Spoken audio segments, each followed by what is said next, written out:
Here with Tracy Hayes, Amplified Movement, working with 25 MLB teams now, but long list with your profile with Pilates, PRI, DNS, FRC, LYT, yoga, biomechanics, Eldoa, LinkedIn to Northwestern. So it's thanks for jumping on with me, Tracy. I'm super happy to be here. Thank you for having me. How did you decide to bet on yourself? I mean, it's a huge undertaking what you're doing. How did you decide to bet on yourself? That's a great question. Also, I kind of just fell into it without it being an easy falling into. I was a stay-at-home mom for a long time. I've got four little kids, young kids, age 4 to 10, and I kind of always thought once I had kids, I would be a stay-at-home mom. I've been in fitness and wellness for over 20 years, 25 years, my age, right? And and I still did some things here and there, but after having four kids, I kind of just felt like I needed to do some things for me. So I thought, okay, my youngest is 1.5.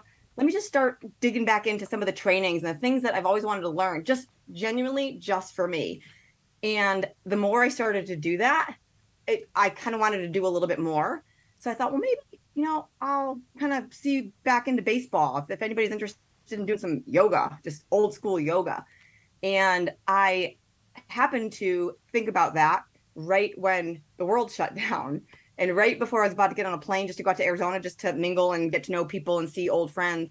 They basically canceled spring training. And one of the things that I've really done my entire life, but more so in the past 2 years, is listen to my inner voice and being more authentic to who I am.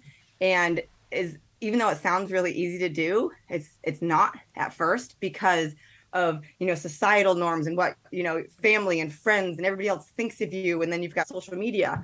So my little voice said, hey, you should put on a yoga class every day for spring training if anybody wants to come. So I did that, and it was old school yoga. It's funny because I wouldn't actually teach that style of yoga now. But handfuls of guys came. Sometimes there were a dozen people, sometimes there was none, and I recorded all of them. But I was every day it was just, Tracy, just keep going, just keep going. So I did that. And then I continued my training and was just kind of like left it there. And then later that year, so that was 2020, I think, my little voice said, hey, you should do a mobility series. Like, about what? What am I going to do it on? I don't know. You're just go about, class to class. So I hugely stepped out of my comfort zone. And this is one of those times to talk about, fear of failure and public embarrassment. And because this isn't an industry, if you fail or you do something wrong, you could hurt somebody and then everybody knows about it. It's just like, boom, she's blacklisted. And I thought, you know what, I'm just going to be most authentic to me, follow the little voice and my truths, and trust that the things that I've learned along the way and in my 20 plus years of doing what I'm doing, just trust that it's the right thing. So I built a mobility series, class to class. There were guys who totally trusted me. I just came out of nowhere, and they joined my mobility series, and it went really well. It's a 12-week series.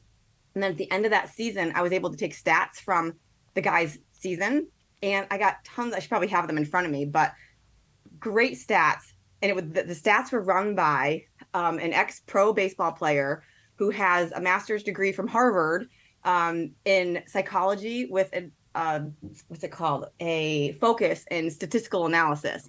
So that person ran all my stats, and we saw things like guys' ERAs went down, their home run rate went up, their K per nine rate got better, reduced injury, and a whole bunch of other stuff. So I know that was kind of like a long way, but it was honestly for me just listening to my voice and going about day to day to day and building it and building it. And once I had that first season of stats, kind of like, okay, what she did was kind of legit. And I still was planning on being a stay-at-home mom, but it just kept evolving, and new ideas popped in my head. And then people started reaching out to me. And actually, I'm going to kind of go off on a quite little tangent. Hey, but that's part of trust, though, right? Is your authentic voice. I mean, if you're being authentic, I think it's easier for people to trust you, correct? I hope so. I believe so. The thing with authenticity is when you are your most authentic self, and you are living your truth, if there is anything outside or external that is not positive, it's easy to trust that, okay, that's not either the right step or that's their own crap, and it is easier in that Well, way. and a lot of times it doesn't even come into your circle anymore. Like that's the It thing. doesn't. When you finally start trusting yourself and you trust your authentic self, you don't even really hear the noise anymore. It doesn't even come into your circle hardly anymore. It doesn't. I gotta say, this is where I'm a feeler. I am I am too. so grateful where I am and what I'm doing.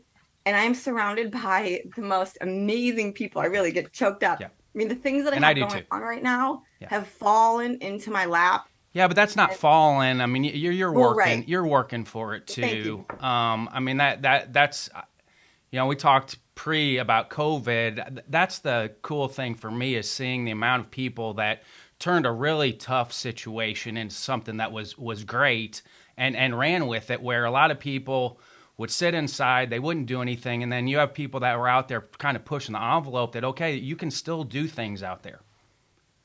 Yeah. I wrote an article right as COVID was kicking in. And one of the things that I said was there's going to be a ton of people who come out of this far worse than they started. And I am going to be one of those people who comes out far better than where I started. And 2 years later, I am so grateful to say that that is true. And you're smart with the baseball community. They're going to want to see stats. It's a stat driven industry. So if you can show performance improvement, also injury prevention, that's where we wanted to push things. We wanted to push development, but also go into injury prevention, make sure we're being safe, and also maybe the mental health components of all of it. But I think everything that you're doing kind of checks all of those boxes off. Yeah, I'm grateful that there's some movie, a Slumdog Millionaire, I think it Yes. is. In the end, I mean, all of these, the terrible things that happen, but in the end, it's really magical to see how every single thing absolutely happened for a reason. And on a positive side, right, I've had these things all the way from my Northwestern degree in neuroscience and cognitive science and linguistics. And then I, did just a whole bunch of other stuff. Pilates. I published a Pilates manual years ago. Like, what? That's probably not going to go anywhere. Hey, guess what? Now it is. It's cool. And all of that along the way completely aligned. I'm like, wow, look at, I had this really long list of cool accomplishments that at the time it was just, oh, something I did. But now it all added together. The sum of it is, I'm grateful and humbled.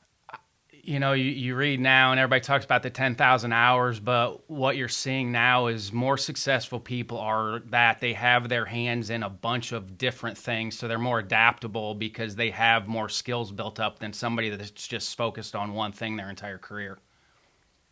Yeah, I was just talking to somebody the other day. I feel like one of the things that kind of held me back in the past from doing, like, in my mind, really great things, right? You see other people doing, having TED Talks, which, by the way, that's on my list someday, which sounds crazy. It's like, what are you going to TED Talk about? I don't know, but when it happens, I'll be ready. Um, you hear about, or you see people doing things, and you just think they must be the absolute expert in it. And if you grill them, they're going to know every single answer. And I think that's kind of what held me back is because I was intimidated and that fear of failure. I didn't move forward. And what's funny, so this is the side tangent, it comes back again. ABCA convention last year. I'm gonna be completely honest, I didn't even know about it until a few days before. And because I wasn't even sure where I was going with everything, well, I heard about it, and there still happened to be some registration tickets available. I was in Connecticut, and I thought, I'm gonna go. I don't know anybody. I absolutely know no one who's going. And I got in touch with a couple people, Rob Bruno out in California, NorCal. I said, hey, do you know anybody? And I got connected through social media. And Nick Sanzeri is another guy who said, connect to Rob. Rob says, I'm not going, but my friend Alan Jagger's going. It's like, okay. He's like, I'll connect you to him. Great. Connect you with Alan. He hops on a Zoom with me. Everybody knows Alan is just the most amazing guy ever. We texted last night and he goes, oh, Ryan and I, great guy. We were just texting last week. So he said, I'm not going, but I'm going to connect you with a couple people. Great. Well, get there. There's what, 5,000 A guys, lot. dudes, and then a chick or three or Yeah. four. No one. completely intimidated. Like, oh, geez, what am I gonna do? I had new business cards printed, overnighted, and on the back I was giving away my free pregame warm up that normally it was just for my pro guys. But I thought, you know what? People don't know who I am. So I get there completely intimidated, but I prayed, and my little voice said, Tracy, we're going to run this for you. Just listen to every single thing we tell you to do. I'm like, ah, crap, what are you going to tell me to do? Okay, I'm in. I just remember sitting in my hotel room, and I actually have a video of this. On the third day, I remember what day it was, my little voice said, your only goal today is to hand out as many business cards as you can. I'm like, are you kidding me? That is not me. I've never been a Girl Scout cookie seller. I've never been a door to door. It's like, no, I'd rather just give you the money because it's not me. And I was a sweat. I recorded myself in the mirror saying, Tracy, your only goal today is to hand out as many business cards as you can. I'm like, crap, I'm going to do it, but I hate it. I walked out and I was embarrassed the entire time. And here's what I came up with, my little, what's going on? I'm mobility chick. I've worked with players and teams from, at the time, I think it was like 22 of the 30 MLB organizations. On the back is the exact free pregame warm-up that my pro guys did. Here you go, peace. And that was it. And sweating. I mean, if anybody looked at me, it was totally sweating. And I did. I handed out so many cards. And I ended up connecting with so many people just by doing that. And that was really ABCA convention last year. Honestly, was well, and you reached kind of out the to pivotal me point for too, me. that's a busy time for me. Like I felt bad because you can't get to everybody that you need to get to, but that's a manifesting piece too. Like you throw it out there, you don't know how exactly it's going to work out, but that's a manifesting piece, is that you throw it out into the universe and that it will work out. It may not be exactly how you think it's going to work out, but it's probably going to work out just by doing it and throwing it out there into the universe. Yeah, and stepping out of your comfort Yes. zone. Yes, somebody had said, okay, who do you want to talk to? Ryan. I'm like, oh, geez, Ryan's running this giant convention. He's I'm never not heard of running. me ever. I'm riding coattails. I'm a small piece of that. But it's still, I mean, I know that's not true, but also it's a giant convention. It Yes. is massive for everybody, whether you're, you know, running it, you're going, you're a vendor, you're a speaker. It's a crazy time. And just from a manifesting purpose, and you might cut this out, but I want to speak at the one in Nashville. Well, Whether it's you're on a the round list table or later a hot on. stove or whatever. That's part of the reason why our convention is great, because it's not like a month out and we're trying to throw stuff together. Like I'm planning speakers out years ahead, and Years, I so know. but you do get on a list, and so eventually it's going to happen because I love this piece, and we don't get to hear enough of this because it does work.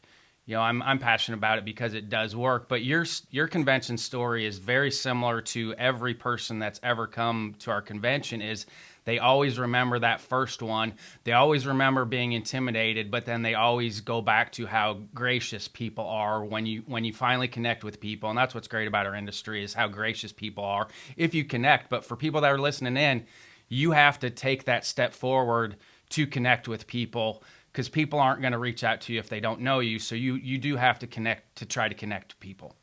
That is great advice. And I'll go a step further, and I know you would agree with this, is when I was there, the fact that you said everyone is gracious, that was actually the most shocking part of it for me. Not that I didn't expect people to be human beings, but every single person that I met said, what can I do to help you out? Yes. Right? How can I connect you? Is there somebody who you wanted to meet? I might know them. And I didn't, I'm not somebody who asks for help. I'm getting better at it. But I'm not somebody to say, hey, can you do this? Can you do that at all? So if I ever ask somebody, it's because I really need it. But at the convention, like you said, how gracious everyone was and how willing to help everyone was. And I reciprocated that. Hey, is there something I can do? Can I help? How can I help your team out? And that's naturally who I am anyway. So it was just really nice to see just a bunch of really amazing human beings all in the same space that want to help and want to connect, because it is. And don't be shy.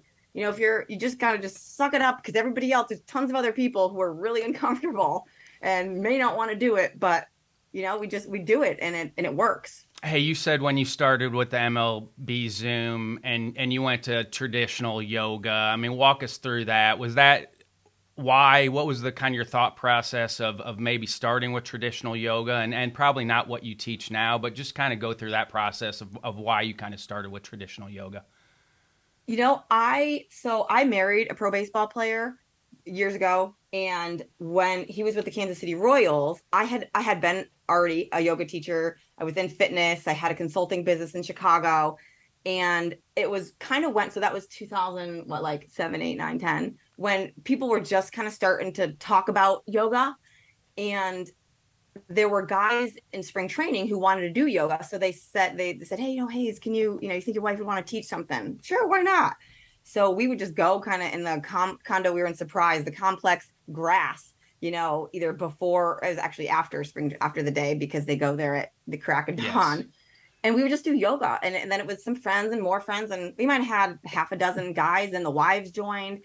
And then that kind of built where, hey, can we do it while we're at spring training? So we got in touch with some of the strength coaches and player development, and I got to be honest, they were reluctant at first, because it was like this like woo woo stuff. And I still remember the big league manager, who at the time was just like, yeah, I don't know, it's like this woo woo stuff. There's actually like Kansas City, It's like a been news around for report. 7,000 years, by the way. So it's not woo woo. It's been around for a long time. Right? Like, geez, at least say something like, well, it's really helping our athletes, but hey, whatever. And so I started doing it. So I did regular yoga, what I thought was the right way, traditional, kind of sinking way down into the shoulders and big bendy up dogs, and things that you see. So I started that then. And I kind of at the time thought, okay, well, I've already done it with the Royals, in spring training at their complex. The strength coaches would come out, and the rehab coordinators with a clipboard, and they sent people to me. So we went 2 times a week throughout one or two of the spring trainings, which, because I had already had that, I thought, well, that's already a time. I'm not going to start something new, Yep. right? So maybe there's some guys, especially, it's kind of a stressful time. These guys think they've been working their entire off season to be ready for February and March. And now in March, they're getting sent home right before this season, from a mental health standpoint, but then also just keeping the body moving. I thought, you know what? That's going to be the most natural thing to offer. And again, at the time, I just reviewed some of the videos that I recorded for the guys, and I'm doing those bendy up dogs.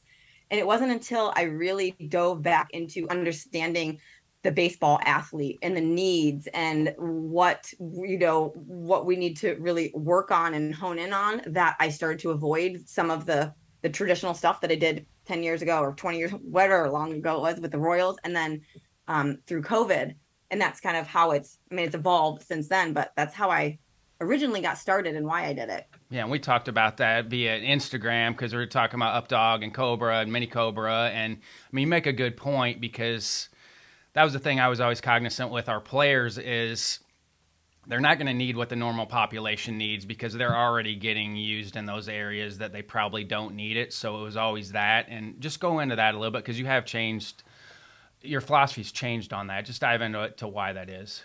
Yeah, hugely changed. It's Yeah. one of those, I know, And that's why I love having specific. you on, because I like being challenged on my thinking, because I know I don't know everything. And it's nice to have somebody that's in it and going at it, which I don't do as much anymore. So it's nice for me to be able to have somebody to be able to check my thinking on things too. And I appreciate how open-minded you are, and hearing, different viewpoints. I'm the same way. If there's something that I'm doing that you think is absolutely not right, I would love to hear it. I'm never offended. It's just like, oh, that's a different viewpoint. Maybe there's something I don't know. So I've got over 1,000 hours of yoga training. I've done it around the world. I've done lots and lots of yoga. I would say 1,000. Normally, a yoga instructor has 200 hours, and then you could do a 300 hour. I've now done like multiple 200 and multiple 300 hours, in addition to technical stuff. What I teach now is a physical therapy based functional yoga called LYT, LYT. So that's what that acronym is in any of my bios.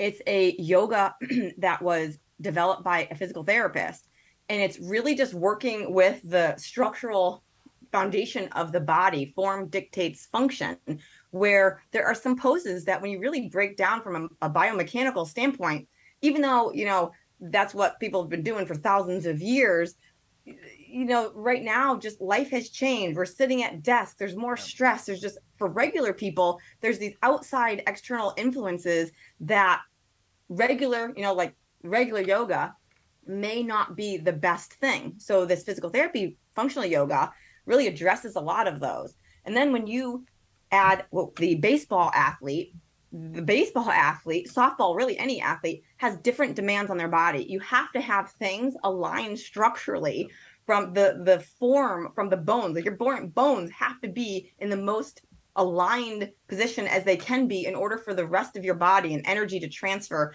in order to stay healthy and get the most out of your body, when you are in performance time. So how and why it's evolved is I've taken those factors into play. But then with the yoga, I don't teach just yoga anymore. I've got the PRI background. If anybody hasn't ever heard of PRI, it's Postural Restoration Institute. It's not necessarily about posture. It's working with the body's natural asymmetries to figure out how, there's certain muscles that we're all naturally asymmetric. We all have, our diaphragm is higher on one side than the other. Our heart's on one side, liver's on the other. And because of that, we get into these compensation patterns, right? And when that happens, the rest of our body adapts. Well, for the regular person, that might show up as knee pain or neck pain or something like that.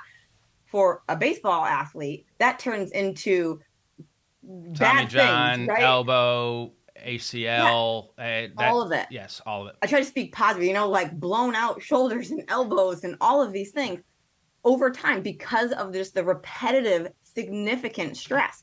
So we have to get those structures aligned in order so we can eliminate some of those injuries. So PRI, I've integrated PRI concepts of where we can move the breath and how we can work with the natural asymmetries. Well, then on top of that, I've got over 20 years of Pilates experience. And I got to say, Pilates, maybe I'll come back to that some other time. Pilates is super underrated. It is. It's in my notes. It is. So Pilates is in there. The foundations of Pilates is in kind of now what I teach. But then going a little bit further, DNS and developmental kinesiology. There's a ton with how our brain works. All humans develop from, being born to walking from the gait cycle in the same way. And that is this brain body connection. Then there's another step, creating more mobility and active range. You can't create more active range if your body is out of whack. So you kind of work backwards from there. It's like, okay, why do we have these limitations in our shoulder or our, hip IR or something like that? It's not, just don't crank on, a sleeper stretch isn't going to get you more shoulder IR. Look down the chain. It's probably coming from your pelvis, which relates to that PRI stuff with the natural asymmetries of the body. So what I've done, and there's a whole bunch of other stuff that's integrated into it. And now I'm incorporating Eldoa, which is also really cool. So all of that, when you bring it back to what the body needs, it's not just about one system. It's not just about yoga is going to solve it. FRC is going to solve it. PRI is going to solve it. I do feel like PRI is a real giant basis of it, and working with also expansion and compression. Bill Hartman talks about that and, infrasternal angles. That's all related. And there hasn't been anybody that I know of until me that has kind of incorporated all of these different systems and all the kind of like highlights and really cool and awesome effective things into one particular system that builds the body from the ground up with the end goal is efficient energy transfer. Yes. When you have efficient energy transfer and flow, and the huge part of what I teach with 2 years ago, I didn't know how to describe it because nobody was really talking about it, is no energy leaks through transitional movements. And what I mean by that is you might be really strong in position A and you might be strong in position B, but how you flow, how you move from point A to point B determines basically how many energy leaks you're having. And so I didn't know how to explain it. Well, and you saw it on the biomechanical side. And that's the thing. You're speaking the baseball language too, because it's a kinematic sequence, flow, energy, all that thing's moving up the chain. So that's in place, just not described in this terminology. It's described throwing motion, hitting motion. It hasn't been described in kind of this side of it, which is cool. Yeah, it's all related. That's the thing. You can't get it in the throwing and the hitting motion unless you have it in just the regular everyday motion. And so to answer your question, there's a lot of positions where, like a really bendy up dog, for instance, if you're, most people have some kind of wonkiness in their pelvis. And a lot of people have compression in their posterior spine, in their back in some way. If you're going into a really crazy bendy up dog, all you're really doing is contributing to that compression, which limits mobility, which also gets you out of that structural alignment, which gets you out of the energy transfer, which gets you into not being able to fully optimize your performance. And I feel like I'm grateful now because there are people, I feel like, talking about it more in the real sense and not just from like the really, really technical stuff. And that's where I come in. I like it because you're kind of blending the science and the feel piece to it, which I think you're going to need both with that. And you look at the amount of compression issues we have with kids that have swung a bat their whole life, thrown a baseball their whole life. They're going to have compression issues with their lower spine. Big time. This is another thing. I gotta say, so I kind of started opposite than most people. Most people start with, younger population or college. I started with pro athletes. That's where I started. And I'm very grateful that people have trusted me and I've gotten my way there. Well, now I'm working my way to college and high school and youth. I've got in touch with Little League and I'm working with, Driveline and Jagger and Kremchek and all these other really amazing people to get this out to youth, because I have been shocked, absolutely floored to see the posture and the form of younger players. And I thought it was, a lot of the pro guys, you expect them to be in this perfect alignment. They're not. And that not everybody, there are probably some people, but the younger they go, I feel like the worse it is. And one of my goals is, I love working with pro and I love working with teams, but I also have younger kids and I want to make sure that these kids, it's not that hard to get certain things implemented and integrated at a younger age. So then they don't have all of these injuries and elbow injuries and career limiting, even as a kid, all of these detrimental things that are happening younger and younger. If we can get to those guys sooner, by the time they get to, high school, college, and hopefully pro, if that's where they want to go, they're already set up. Because right now what we're trying to do is undo a lot of the crap that they've built up, so that's one of my goals, that little by little. Well, we've missed some of this in PE in schools, and that's where a lot of that goes back to, is we've lost some of that with the younger kids. A lot of that was taken care of with the PE classes early on, which we need to, if we can talk to the government, we can try to get some of that back, because that's where it starts. It starts, if you can hit them early, you've got a chance to keep them safer. And, those are all the things that we talk about here a lot in the office, is how do we keep younger kids safe, which is in turn going to grow the game, because more kids are going to be able to stay on the field. They're not going to get hurt earlier. It all works from the ground up. So if you can help the base of the youth kids that are playing, that helps and grows everything on the way up. Totally. Back in April, I have, the past couple of years, my kids are playing Little League and different sports, and I see coaches, not only my kids' coaches, but other teams. You go to see what the warm-ups look like.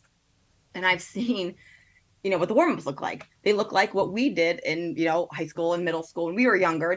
It's all the same stretches. And I know, and all of these coaches are really amazing people, and they're volunteering their time and they're doing their absolute best. And I, sit on the sidelines thinking, like, I just want to go tell them that one's not good. But I'm not that kind of person to say, like, do you know what I do for a living? Yeah. So in April, I think it was April, it was like 11 o'clock at night. I put out a tweet and I thought, you know what? I've made it my mission to revamp the youth mobility warm-up, starting with Little League. And I tweet and tag the CEO of Little League. First thing the next morning, I had a DM in my inbox that was from Steve Keener, the CEO of Little League. And he said, hey, we're interested. What do you got? Wow, that's really cool. Awesome. So I wrote back and said, I'll have something to you within the week. So I planned what I believe to be an appropriate, developmentally appropriate from a mind, cognitive standpoint, but then also a physical standpoint that I felt like is going to be best for the youth players. Put it together, started to record it. And I thought, you know what? I've got this ability right now. I've got Mr. Keener's attention. I got a couple other ideas. I'm going to put together key standards that I think might be helpful to implement at a younger age. So within 48 hours, I basically busted out my cell phone, went through my contacts, texting people, hey, I'm doing this. I've got the CEO of Little League's attention. Are you in? So in 48 hours, I had Devin Morgan of Driveline. He runs the Youth Academy. He was on stage at ABCA last year. His program's unbelievable, by the way. The Youth Academy it's like how it should be done. I think people think, Driveline, the data, He's and all on of our that youth is committee. one thing. What'd you say? He's on our youth committee. Unbelievable. I love Devin. Like if you haven't looked at Driveline, their Youth Academy, it is what it should be for youth kids. It should not be this crazy, highly competitive. Maybe this is like a whole other talk, but I'm going to just talk about. So I'm going to stop there. Amazing. Go check it out. So Devin Morgan of Driveline, Alan Jegger, arm care and mind stuff, Kremchek, the Cincinnati Reds orthopedic surgeon, Will Carroll is out there helping. I'm trying to think who else. There's a bunch of other people. Connor Harris, he does biomechanic stuff and really has stuff in a way with breathing and mechanics. There's PRI. And so I don't have it in front of me, but the 9 standards are basically arm care, mobility, age appropriate strength, the mental space. If we can start introducing some of just the like mindfulness stuff at your earlier age, it's what the pro guys are doing. We all know, it's not a secret anymore. It's not weird anymore, but maybe for kids, it might be uncomfortable. So if we can start to implement that now, so Alan's got that piece, but then, the mobility standpoint for me, and then also coaching and parent resources. There's a guy, this is cool. So bad coaching, mean jerk coaches, right? Who yell at the kids and they think they're doing it in a positive way because that's how they were taught and it motivates. It doesn't motivate kids. So I connected with this guy. He has multiple master's degrees. He played pro ball. He's in data science with the Rays, I believe. And he's currently doing his PhD on the long-term detrimental effects of shitty coaching that it has on kids. Like basically kids drop out of sports, have body issues, and they are sedentary later in life, all that. Anyway, he's involved there. So all of this I put together into a 25-page research-backed, data-driven. There's like 50 sources that I sourced. I spent an entire week not sleeping. And because I wanted to get this thing, to Steve Keener in a timely manner. But all of these guys came together and said, yeah, I'm willing to help any way possible if it's going to benefit our youth. And I presented this 25-page proposal to them, and they're interested. And they may only move forward with, a component here and there. And we're going to connect after they settle down from the Little League World Series. But starting with the youth, like this is an example of using your network. I'd only met Alan at the ABCA, and now boom, there's actually some cool stuff coming out with Alan soon too, with the J bands. They're on TikTok and Instagram now. You see that in the coming weeks. So what did you put in there mobility wise for youth kids? I recorded it and I put it together for my own kids, and it's available on my website. And what it is developmentally appropriate, because how you're going to teach a 4 or 5-year-old is obviously different than how you're going to teach a 13-year-old. But the same positions and the same base positions are equally as important. But you're going to teach a 4-year-old and 5-year-old, 6-year-old with, looking at the trees and smelling, something and blowing out a candle and up to the sky and the sun. Or shapes like an animal. Whereas a 13-year-old, you can go into, tucking the pelvis under and doing, more technical. And it's amplifiedmovement.com, right? Yes, amplifiedmovement.com/youth if you want the youth stuff. All right, so this one has, the warm-up has developmental kinesiology positions, because that's really important. And all of the stuff that I do isn't just for the body. It's mainly training the brain, yes, which is really cool. People, like if you tell people that, they don't really care, but it's really, really important. So it starts out with a half kneel position and gets kids in the right position. And that helps with pelvic alignment and positioning and rib cage orientation. And there's rotation in there. We have some thoracic mobility stuff. So just rotating. T-spine. There's bear crawls in there. There's 90-90s and reaching. So you can open up for breath work. There's hip cars. There's shoulder cars. And showing kids, because arm circles are not the same as doing a full range of motion of the humeral head in the acetabulum. You have to get a full rotation of it. So there's stuff in there that not only gets the body ready from a physical standpoint, but gets the brain ready, but also applies to the field. It's completely appropriate to what they're going to be doing. And so all of that's in there, with videos and cues and all that kind of stuff. Are you seeing much difference at the MLB level? I mean, you're dealing with probably a 21-year-old. You might be dealing with a 40-year-old. Are you seeing much difference with how you're having a program for the older group of guys as well? It's interesting because I have taught the youth mobility warm up, to the kids and to high schools. I just opened up recently to high school teams and college teams. And it's really cool because right now I've got some colleges that are just starting their whole entire team and whole entire pitching Great time to staff. start. And I'm so excited because when an entire team does it together, it's just like profound. Like I was going to put an emoji in here with the brain exploding, because if it's just one person, yeah, that's great. But when a whole team does it together, they're all on the same page.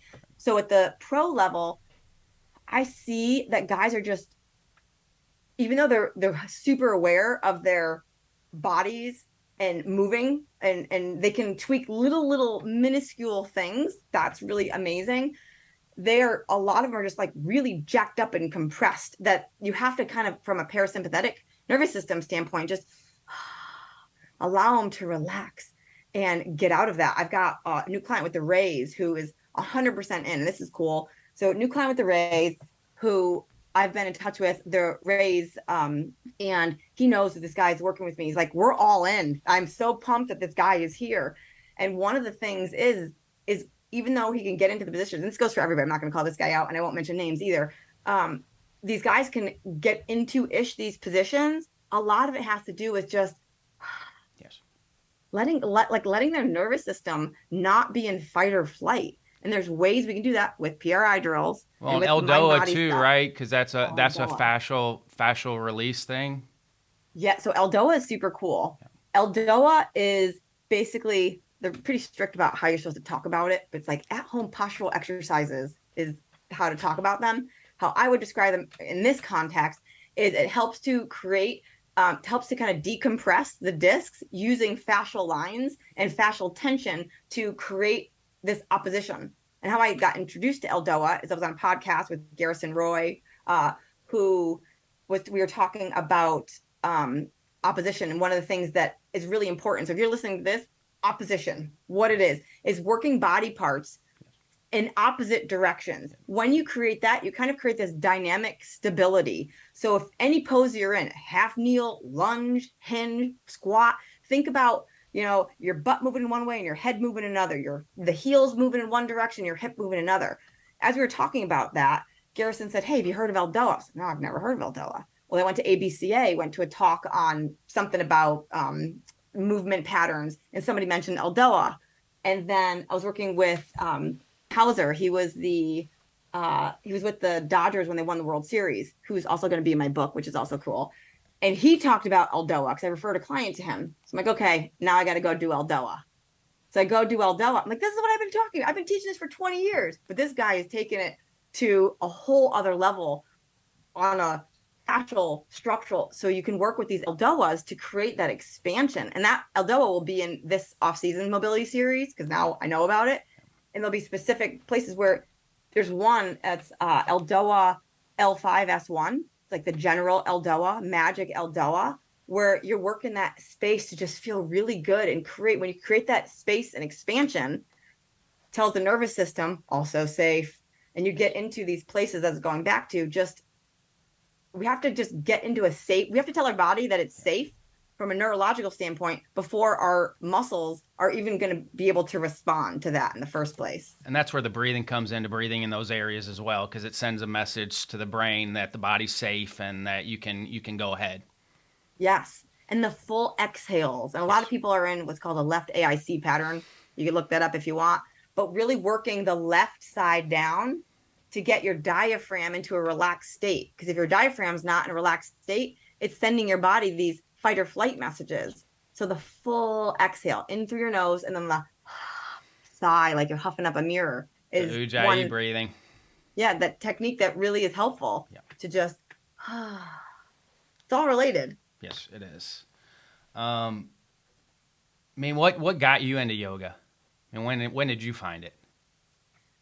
That's a good question. And I was actually just writing that. So I'm writing a book. The working title is called Shit About Movement You Should Know. because there's a lot of stuff people don't know. People just think, well, I want to work and I want to, get bigger muscles or I want to get better at baseball. But it's not just, there's a lot of things that people don't know, like stretching your hamstrings. It's probably not about tight hamstrings. They're probably way too stretched out and you probably shouldn't stretch them. There's other ways to do it. So as I was writing my book, it's okay, how did I even get into yoga in the first place? I was working at McKinsey and Company in research in Chicago 20 some odd years ago. And it was my first real job out of school. And I understood what stress, like real stress was. And I was sitting at a desk all day. And I heard yoga can help, you de-stress. And I originally went just 100% just to de-stress. I've always been into, bettering myself and looking within, but I hadn't done yoga until, I don't know, 98 or something, 99. And I felt amazing. At the end of the class, it was really the first time that I really experienced like, wow, this just feels serene. Some people go on vacation and you have to spend, a week or two to get to that. And at the end of the yoga class, I was present and it was nice. So that's originally why I got into yoga. Have you tried Kundalini? What was that? Do you know Kundalini yoga? I do. Yeah. That's one of the ones Breath of Fire. For anybody that hasn't done it, I would highly recommend it. They talk about ego death. I think it's a way to get kind of a mini ego death because it is extremely challenging. And you talk about the internal voice. Your internal voice is going to scream at you to stop because it is extremely uncomfortable. But I would highly recommend Breath of Fire for anybody that hasn't tried it. Yeah, do you do it? I know, yeah, when we were chatting a little bit before the podcast, you talked about you've done yoga and you teach it with your players. Yeah. And how did you get into yoga? I love this story. When I was at Iowa, coaching at Iowa, we had a husband-wife combo, Skip and Keisha Benzing. And Keisha was an Olympic track athlete, so she did our speed and agility. And Skip was certified yoga, but certified strength training. So on Sundays in fall ball, we would have a really hard challenge team day. It had a lot of things in there, and they were trying to beat it for time. But then post, kind of how you started with the MLB guys, post we would do yoga. And so it just made sense. I started jumping in with them on it and then picked up Rodney Yee's book.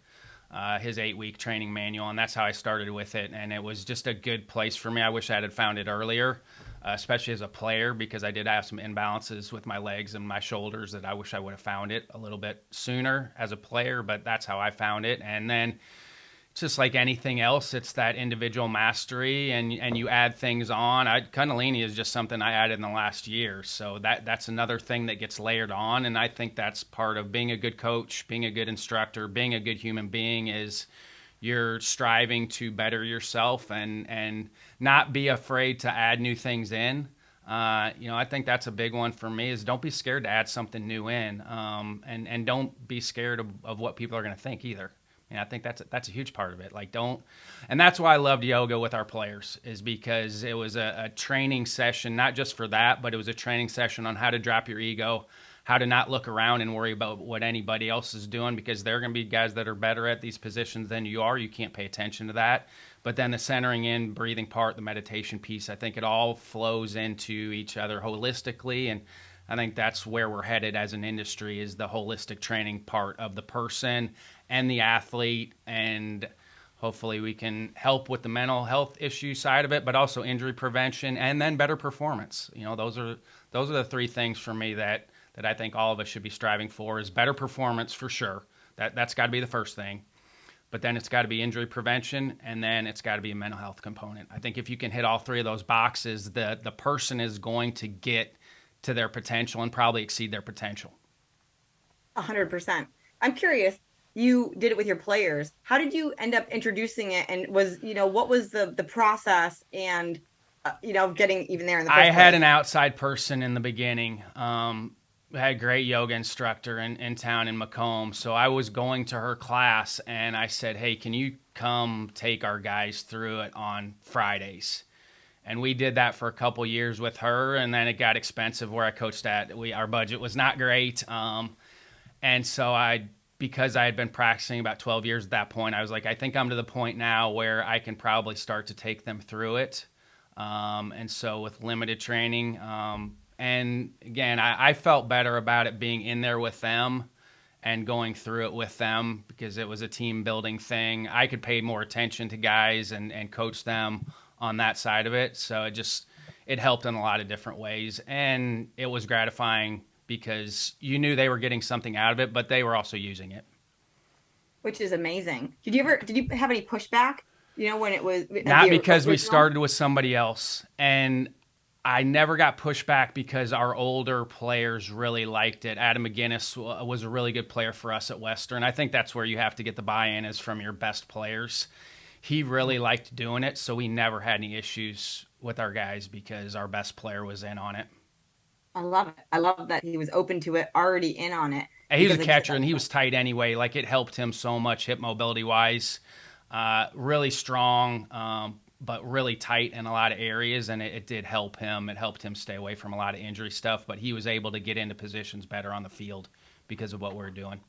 Which is awesome. It makes me think of, having, a buy-in. I just got a text. I sent you a screenshot of it, a text yesterday. So there was a Twitter thread through with Brian Eisenberg and Dr. Ish Gallo, who is into baseball flows, which he's also going to be in my mobility series this offseason, which is unbelievable.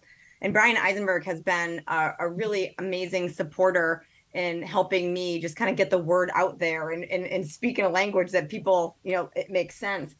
And after we had this Twitter thread that we did yesterday about movement flow and what people expect in this holistic approach with Ish and Brian, completely unrelated, one of my AAA players sent me a text out of the blue and said something. I don't remember what the text is. You have it. Something to the effect of, this guy who's a 5-year big league veteran was talking about he's starting to realize that performance and all of that isn't related to these specific, pitching mechanics and hitting mechanics and specific workouts.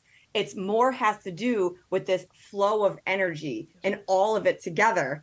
And I said, we had an entire thread about this exact thing earlier today. And just thinking about the buy-in, the fact that the big league guy, is kind of hearing it. And then, I've got a bunch of big league guys now who were in the minor leagues and they made their big league debut.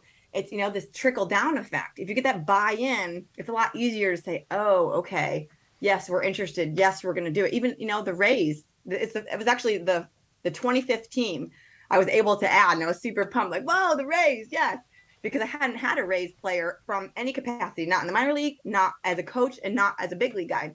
And so when I got this particular guy, the fact that the coach is down with what I'm doing, one of the, the rehab coordinators and strength coaches, head guys, the buy-in is already there. One of the big league guys supports his big league guy doing my stuff, which is this holistic approach to movement flow and energy transfer. No energy leaks through transitional movements. It's 100% holistic. And well, the tagline is, hey, if I can get you to produce output more efficiently, you're going to throw harder with less effort. You're going to hit the ball further with less effort. Like, that's where you get buy-in on all this, because that is the byproduct of all of it is your output is going to be much better and you're not going to have to work as hard for your output. Exactly. And you're going to reduce injury at the same time and recover faster. That's what happens. I have one guy, I don't remember when we were talking. Oh, I was on I did a Twitter space a few weeks ago. It was my first one. And I put it out there. I thought nobody's going to come, but people showed up, which is really exciting. And thanks everybody if you came to that one. You can still listen to it because it was helpful. There was a guy who was in my series who was listening. They had a rain delay, so he hopped in. And I said, if anybody wants to hop in and ask questions, he instantly popped in like, hey, what's going on? So I said, what's the biggest thing that you got out of it? And he mentioned some things. And he said his ability to recover is way faster than it ever has been. And he said, they're throwing him over and over and over. And he's like, I'm ready to go. And that hasn't happened in the past. And so like what you were saying, if you have that efficiency, everything is affected. Everything flows. That, effortless velo and, I don't know, less all the soreness. Other baseball terms. That's a big one because you're going to probably move a little bit more than what you're used to in a good way, and you're going to create blood flow to those areas that maybe usually are a little bit more ragged out than what they normally are. It just has a lot of benefits from the recovery standpoint because you're not going to be as sore. Yeah, and I'm learning. Like I said, I put this series together not expecting what has come of it. And so, every time somebody tells me something that's positive, which it's been positive, I'm like, oh, cool, that's exciting. I'm going to add that to the list of things, the benefits of what my program does. So it's cool, but it makes sense, that holistic. Oh, You yeah. brought up Pilates, and again, I don't. I just think it's so hard. That workout, those have been some of the hardest workouts I've ever done, are Pilates, just from a core standpoint. I don't think people think they have a strong core until you actually go through a Pilates course. Yeah. Pilates, what's interesting. So I've been in, as I mentioned, fitness a long, long time. I've also been an athlete. I was an athlete in college, not in Northwestern, but I went to school before that. I grew up playing sports. I've always been active. I've done pretty much every kind of sport or fitness class that you can think of. I was a trainer at Equinox in Chicago. I was doing group fitness. And as a perk for being one of the instructors, is they gave you a couple Pilates reformer sessions for free. And as you know, it's a way to promote Pilates in the gym. And it's actually all of it has, this is like Slumdog Millionaire. It all has a tie-in. And I ended up going to doing reformer. I'd never done Pilates before. I'd only walked by classrooms and seen, people doing really weird moves. Yes. I'm like, that's not doing anything. I'm not interested whatsoever. It's really weird. Like a down dog, you're like, okay, somewhat similar, but 100 in Pilates, like, why are these people flapping their arms? Yes. What is going on? I gotta say, from the very first time I did the Pilates reformer, I was absolutely hooked. I went on to buy weekly, set twice a week sessions. And after just, I don't know, it was like a month or two of very regular Pilates, my body changed more than it ever has in any other form of exercise that I've ever done in my entire life. My posture was naturally, I just felt upright and tall naturally. There was no hunching, felt like it took effort to do. And I just remember thinking, wow. And I gotta say, my arms and everything was so toned. It was like, honestly, like magic. And it was hard AF. Yes. It really was. But you also had to have this mind-body connection. You had to have this awareness of, okay, where am I holding, my ribs? Where is the energy generating from? We talked about, I have a Power Pilates certification. There's a whole bunch of different types of certifications. I really, really like the Power Pilates method. They talk about the core. You do that one? That awesome. Was the one I did. That class was so hard. It's amazing because we talk about this, the powerhouse. There's the primary powerhouse, which is the core, but then you got the secondary powerhouse. So it's everything from the pelvic floor. This is kind of adapted from the pelvic floor, the shoulder girdle, and everything in between. It's all part of the core.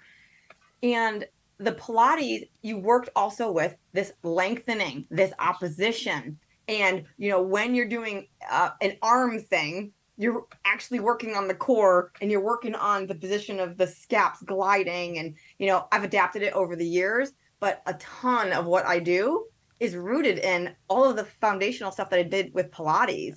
And so how I was going to say how it's all kind of tied in. What's really cool is the girl who was my trainer has a program or a facility in Chicago called Amplified Pilates. Cool. We are not connected. And she has taken some of my pro guys and she knows how to work with them. And I know there's lots of there's another one, I think Pilates for pros. There's a guy, I don't know who he is, but his wife is a Pilates instructor and he does Pilates. And it's just like, if people really understood the benefit of Pilates for an athlete, if you're going to do nothing, if you don't do my stuff, at least go to a Pilates on a reformer with there's another one, Brent Leach, with a player I think he was with the Rangers. We were in the fall league with him years ago. His wife, Sarah Leach, she's another person who's in, I don't know where she is, but she's got a studio. She's worked with athletes. Like, there's specific people you kind of have to go, not just like the yoga instructor, find the people who work with athletes, because they're all not the same, but it's fantastic. I could talk about Pilates, honestly, forever. So how are you laying the week out with all this? Because obviously it's not the same thing every day. Or is it with a warm-up? Is the warm-up similar? And then how are you laying out the protocol per week? This is where I don't know. No, originally, there's a lot of gray area to all of this. That's a great question. A lot of gray area. So when I first started it, to be honest, completely honest with you, I didn't know. It was okay, if I were going to really work the body from the absolute ground up, what would I do? And that's how I started to lay out the program. So it's a progression. So there's 3 phases. And to be completely honest, I just named them phases because in the beginning it was like, okay, 36 classes, where are we going? Well, okay, in hindsight, the first phase is just really working on the foundational stuff and the body awareness. We have to get your brain to even recognize the muscles that you should be using and the position that you should be in. So the first couple of weeks are all about you're working very hard. Any guys who've taken my program, they realize like, oh my gosh, it's way harder than I thought, because they're working the right stuff and undoing the crap that they've been doing. So work on the foundational stuff with how to work your core, how to position a better position for a half kneel, your head where it should be in alignment, the position of your pelvis, how it relates to your rib cage and your head, it's all connected. And then in that, there's no class that's ever the same. Every class builds upon the one before it. So I'll introduce some moves. We get it down in a flowy, kind of way. And then the next class you build a little more, next class you build a little more. We also add the active range stuff in there. Once we get to the later weeks, probably like 8-ish, maybe a little bit earlier, we start doing what I call no energy leak classes. And those are basically applying everything that we have learned up until that point, and we are flowing. And they are so hard from a brain standpoint. Body's tough too, and you're sweating. But from a brain standpoint, it's like your brain is so tired because you have to maintain that stability through the transitional movement. So you're flowing, but it's not loosey-goosey crap that you see people doing. And so each class, for the most part, we start out with a low bridge and a core, some type of core warm up, because that sets the stage of the foundation of what we need to work on later in class. And then there are some classes that, there's a whole straight mat Pilates class. There's a whole straight class of just active range where you're doing 90-90s and working on the active range. Then there's whole energy league classes. This off season, there's also going to be Dr. Ish Gallo's baseball flows, which I am super duper pumped because I feel like that it's a DNS based flow based on actual baseball positions that guys are in on the field. And Ish has done a really amazing job with it. I'm also adding Eldoa. So there's probably going to be a full Eldoa class in there.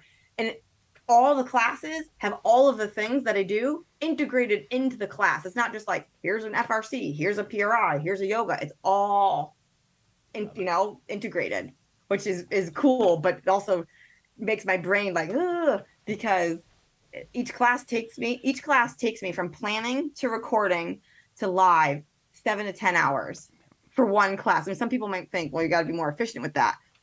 If you can make it more efficient, let me know. Because it is, okay, what did we do last week? What did we do here? What did I see the guys struggling with when I did the live class?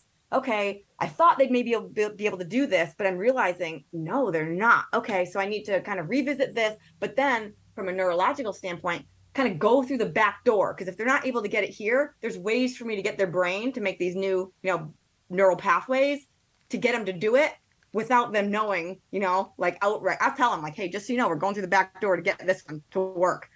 But it might be doing something completely different than you think you should be doing. So yeah, it's all integrated. It's all crazy, cool, and it's fun. What drew you to Northwestern for neuroscience? Funny story. So I was working at McKinsey at the time, and I hadn't finished my degree yet. Kind of a roundabout experience. I wanted to go to UNCW in North Carolina. I had no idea what I wanted to do. I actually think I wanted to do acting, which was kind of funny. And so I couldn't afford the out-of-state tuition at UNCW. So I went to a state school in Connecticut for a year, but I was determined to get to North Carolina. So I moved down to North Carolina, and in-state tuition was like $3,000. Out-of-state was $20,000 or something like that. So I thought, okay, if I can somehow claim residency, I can afford the in-state tuition at UNCW, and then I could go there. So instead of just sitting down there and doing nothing, I'll go to school. I went to a community college for a year, got a 4.0, by the way. I just dropped that in there. And it was working at the time. So I finished that second year. I applied for residency, and they denied me. And they said, sorry, we basically know what you're up to, is probably what it was. Yeah. And so I couldn't afford to go to UNCW. Well, so then I had a job that ended. and I was looking for a job, and I ended up nannying for a movie director who ended up going on to produce all these like CSI and all these like cool shows. And they lived in Evanston, Illinois. So they said, hey, if you're not going to be here, why don't you move to Chicago? I'm like, what am I going to do in Chicago? So I just had, this is one of those crazy things. I packed up my stuff and I legitimately just moved out to Chicago. I ended up through them, got an interview at some agency. I got my McKinsey job, and everybody at McKinsey had, Harvard and Wharton and Kellogg and all these really impressive degrees. And meanwhile, I'm like, I just got my community college. I got 4.0, but, so I really wanted to finish. I had no intention not to finish. So I worked at McKinsey for 2 years. And I said, okay, I really want to go back to school. Where should I go? So my boss said, well, Northwestern's right, in Evanston. I was like, well, is it a good school? Place to go. I'd never heard of Northwestern. I'm from Connecticut. Like, why would I hear Northwestern? He's like, well, apply at Northwestern. Okay. I think is that now looking back in hindsight, the fact that I actually asked him, who was, I'm pretty sure he had a Kellogg and, this really big deal. Is it a good school? Kind of makes me chuckle. So I got in, which cool for me. I ended up looking at the list of, okay, what do I want to major in? So I really loved biology and the human body, but the biology degree was like 5 years. Like, I am not going to school for 5 more years. Yeah, that's a med and track. So as that's a medical school track there. Yeah. And I love it, but just I didn't want to do 5 years. So this is actually how I did this. As I was going down the list of A, B, C, I get to cognitive science. I'm like, cognitive science, I've never heard of that. What is it? So I read the description of what cognitive science is. I'm like, that's it. How cool. So the track started with cognitive science, and in there was the neuroscience, and then in there was the linguistics. And it was I just loved it. And, again, Slumdog Millionaire. Here I am looking back like, oh, cool. Neuroscience and cognitive science. It's exactly in my wheelhouse. It's like a cool roundabout way of, how did you decide on that? Because biology took 5 years, and I definitely wasn't doing chemistry, which was, the major right before Cog Sci. I had to write a beg letter when I was coaching at JMU. That's where I got my master's from. But same thing, I had to wait a year to claim residency, and they almost weren't going to let me, and they thought I was trying to buck the system. I was like, hey, I'm here coaching baseball. Like, I want to get my master's, but I'm here coaching baseball. I didn't come here for a year just to get in-state tuition. Like, I'm here coaching. I just would like to start the program, and luckily I wrote a good enough letter for them to be able to give me in-state tuition there, because I would have been the same thing. I wouldn't have been able to afford out-of-state tuition there at JMU. Which is amazing that you got that. Yeah. You. But if well, yay sports. I mean, sports affords you a lot of avenues where people can talk on your behalf to get things done. That's the great thing about sports, is you can get some things done that maybe some other industries can't get done. Yeah, fortunate in that way. I didn't go in school as an athlete. Again, roundabout way, and here we are. What do you feel like makes a great coach or great instructor? Because I think you hit the nail on the head earlier. Like, not every instructor is going to mesh with every athlete. So what do you feel like makes a great coach or great instructor? Great question. I feel like I could go in a whole bunch of different directions with this. I feel like the best coaches that I have had is someone who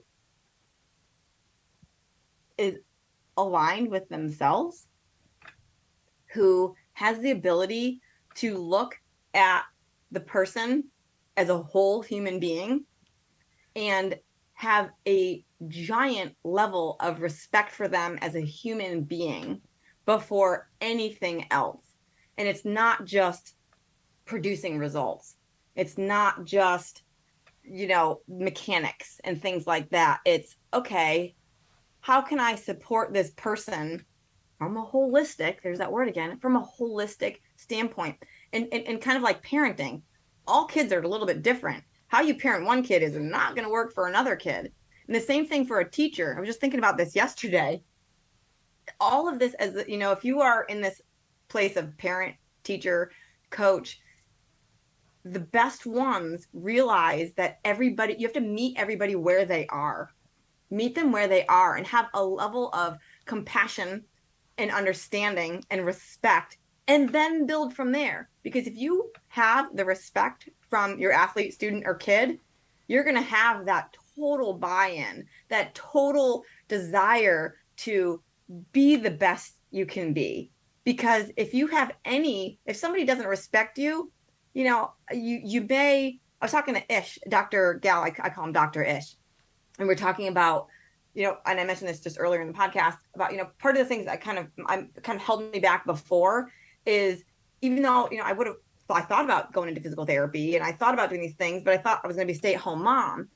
Part of the reason I didn't do what I was doing sooner is because I figured, well, I don't have all these, I do have cool degrees, but it's not, I'm a physical therapist. They may not, trust that I know what I'm talking about.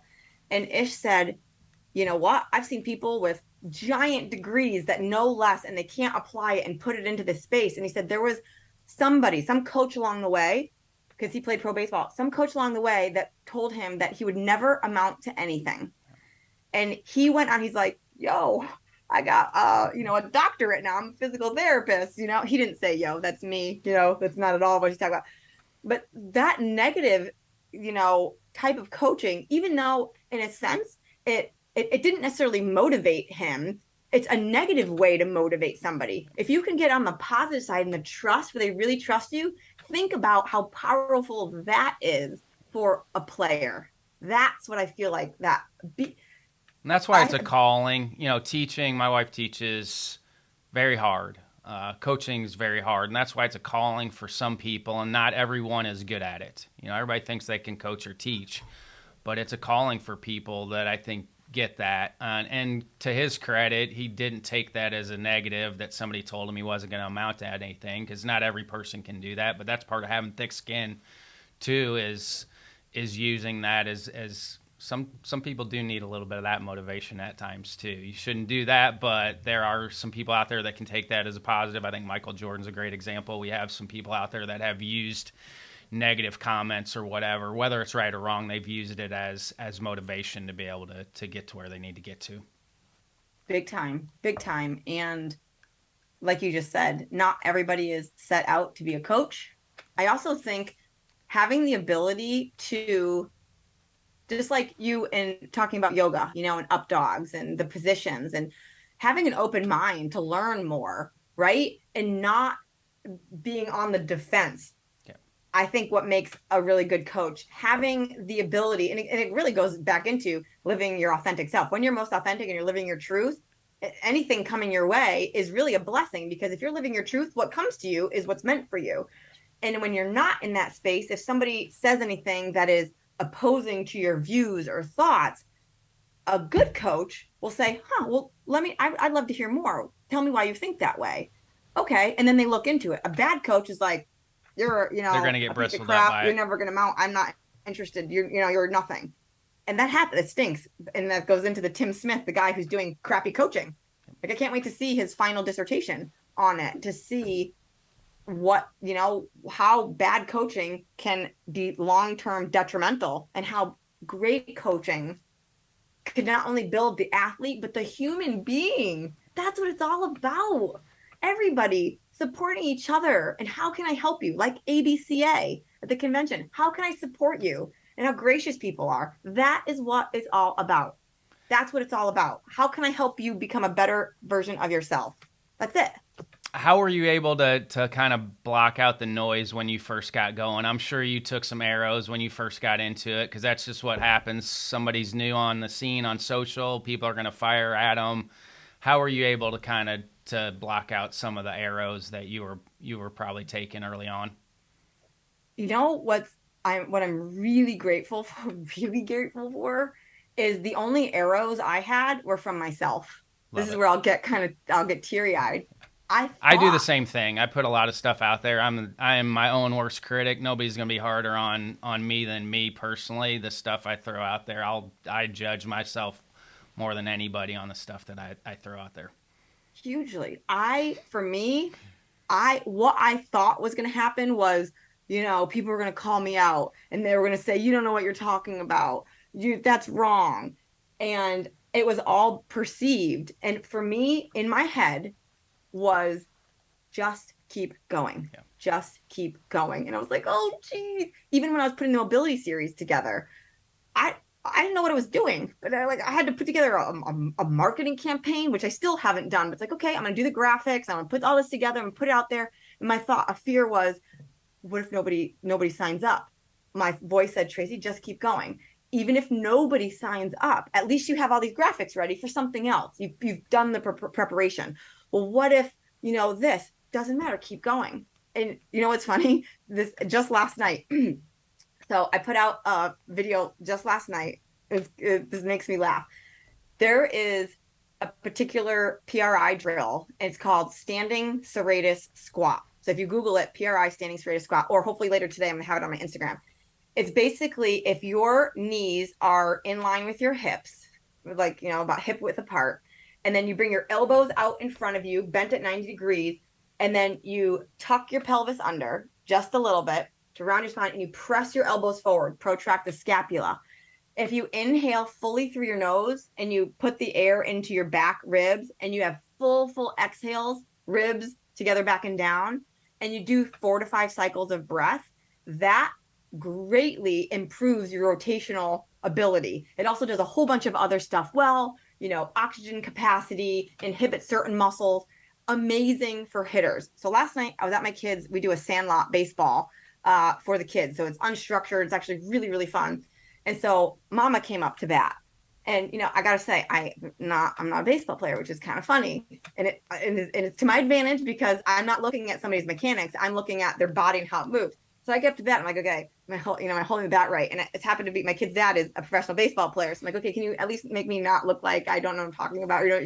So he gets me all set up. He's like, oh, it's a pretty good batting stance. And while I'm standing there, I'm thinking about PRI standing serratus squat, because this is how my brain thinks. I get into moves and I think, you know what? I think if a guy does this particular drill, so I then say, here, grab your phone and I'm going to record this drill. So I get out of my batting stance that he had just set me in with my knuckles. He's like, this is how you align the knuckles, even though it feels weird. You want it like this. And then I get myself into the position of the standing serratus squat and I do the drill. And I'm like, man, this is awesome. So he records it, 10 o'clock last night. I cut it and I put this thing out there. And I really do believe if you do this drill, it's really amazing. And it's just like, I think I titled it A Hitter's New Secret Weapon or something like that. And I put it out there. I'm not even kidding. Within 5 minutes, 3 big league guys and 2 hitting coaches text me like, Tracy, the stuff you put out there is really awesome. One thing, just like really gentle and kind, we should probably work on your batting stance. Like, what are you talking about? My batting stance? Like that, the video that you just put out there. It's like, what are you, I'm not in a batting stance. It's like, yeah, you're in a bat, you're at the plate and you're holding it. And that's terrible. It's like, I'm not in a batting stance right now. This is the position of the drill. Yes. And so honestly, within 5 minutes, these people, I'm like, that's not a bat, it's the drill. I cut to it. Yes. So anyway, I ended up deleting everything it has context. That was the first time. Thankfully, there were no arrows, and these guys were looking out for me. And I explained, okay, you know what? Noted. I have to say, before you come up to bat, if you have a bat in your hand and you're at the plate, you better be in a proper batting stance. Yes. You do not do some weird, funky drill. Do this in the dugout while you're waiting in the hole. Yes. So that's what I'm going to be doing today. I'm re-recording that one. Rick Rubin, I love music. I'm a huge music fan. Actually, that's why Alan Jaeger and I very rarely talk about anything other than music. He and I will send music clips back and forth to each other, and that's why I love Alan, because we're able to kind of go down that rabbit hole. But Rick Rubin runs the Broken Record podcast, and he's a great music producer. He's produced some of the best music of all times, but his thing is record what you like. Like, record what you're passionate about, record what you're like, and then throw it out into the world, and then let somebody decide if they like it or not, and then that's it. And the other reason I love that podcast is he interviews some of the most talented musicians we've ever had. They all have self-doubt. They all.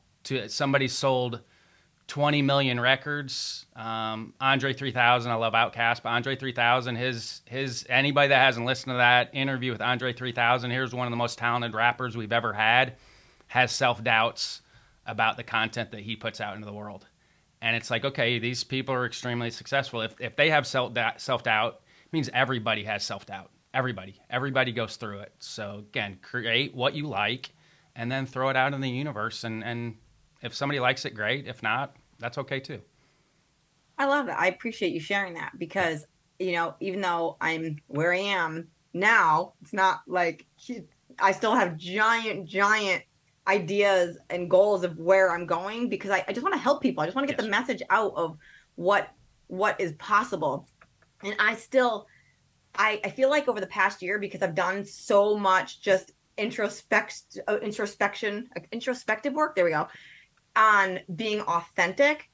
A huge part of that is getting out of your own head. And your initial question was, how'd you deal with the external arrows? It was all my arrows. Yes. It was all the stuff that I put on myself. Or even going to ABCA, the convention, I was like, oh my gosh, people not gonna know me, I'm gonna be standing by myself, it's gonna be embarrassing, nothing's gonna come out of it.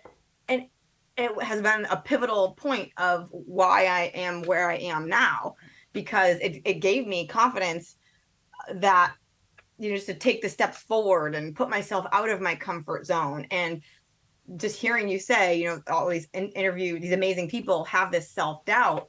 It exists and it's okay. It's how we deal with it and how you break through it and how you take a step forward and just stepping out of your comfort zone and just having faith that if you are the most authentic version of yourself, if you're doing you, not what you think everybody else thinks you should be doing or what you think, people want from you, just 100% be you. Like my book, Shit About Movement You Should Know.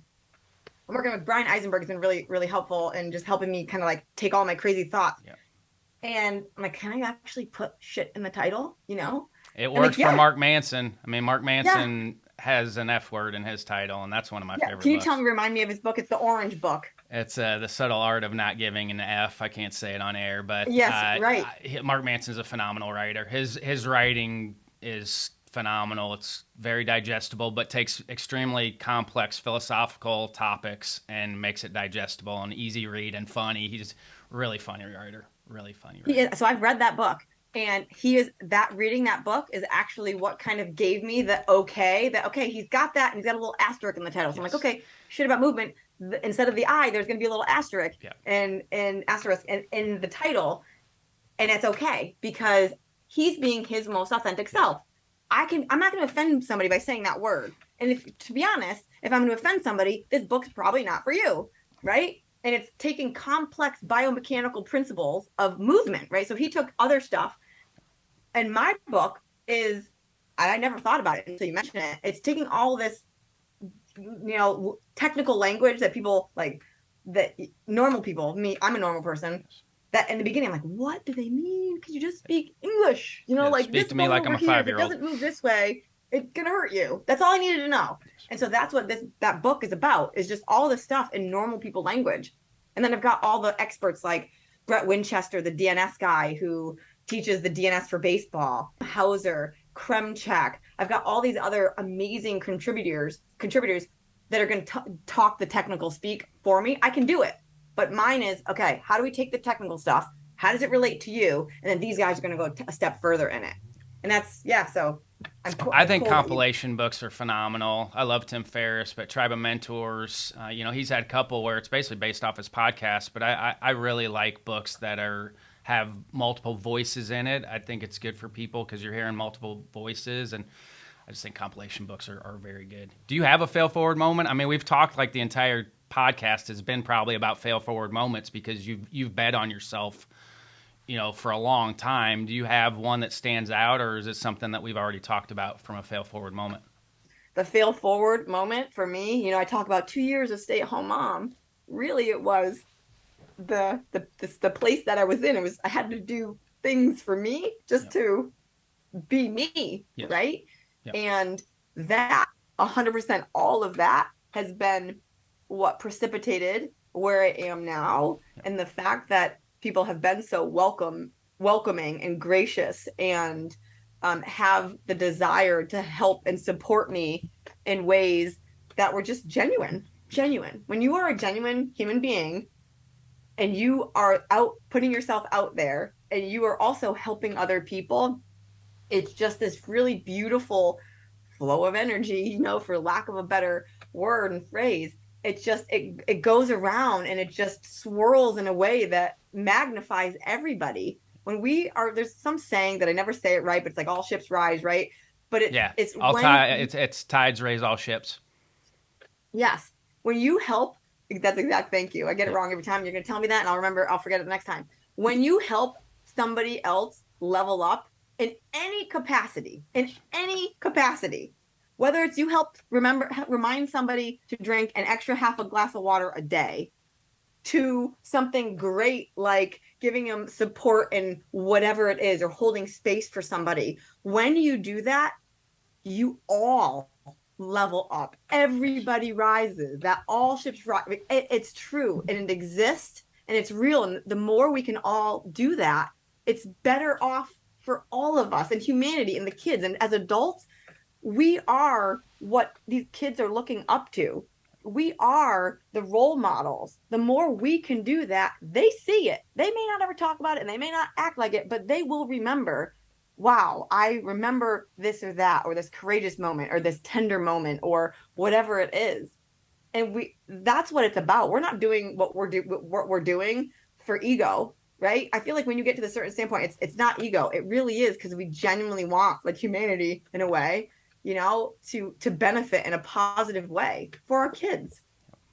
What are some final thoughts, or maybe something I should ask that I didn't? Ooh. Was there anything that we didn't touch on from the mobility say, stuff? the mobility stuff.